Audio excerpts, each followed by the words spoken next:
Israel's strikes on Syria last night saw 28 planes take part in raids with a total of around 60 missiles fired, Russia's defense ministry said on Thursday.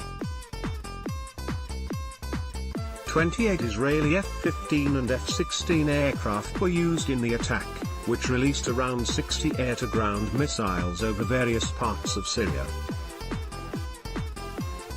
Israel also fired more than 10 tactical ground-to-ground missiles, the ministry said in a statement, quoted by Interfax news agency. At least 23 fighters, including 5 Syrian regime troops and 18 other allied forces, were killed in the attacks, the anti-Assad Syrian Observatory for Human Rights said Thursday. The Britain-based observatory said the regime troops killed in the strikes included an officer, adding that the other casualties included Syrians and foreigners. A Russian deputy foreign minister called for restraint on all sides on Thursday, and said Moscow was concerned at the escalation. "We have established contacts with all parties and we call for restraint from all parties," Deputy Foreign Minister Mikhail Bogdanov said, adding that Moscow was concerned at the development.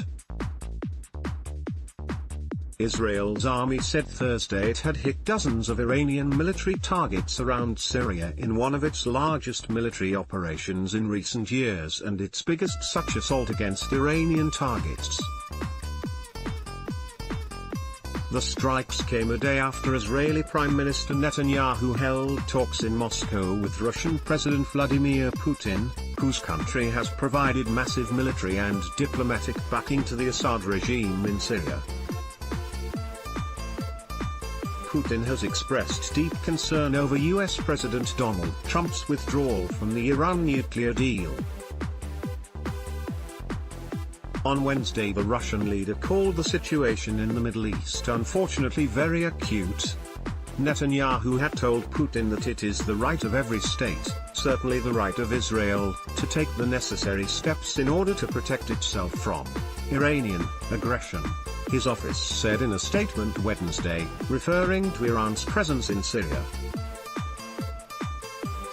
Israel carried out the raids after it said around 20 rockets were fired from Syria at its forces in the Golan Heights at around midnight. It blamed the rocket fire on Iran's Al-Quds force, adding that Israel's anti-missile system intercepted 4 of the projectiles while the rest did not land in its territory. The incident came after weeks of rising tensions and followed US President Donald Trump's decision to withdraw from a key 2015 Iran nuclear deal on Tuesday, a move Israel had long advocated. Tags.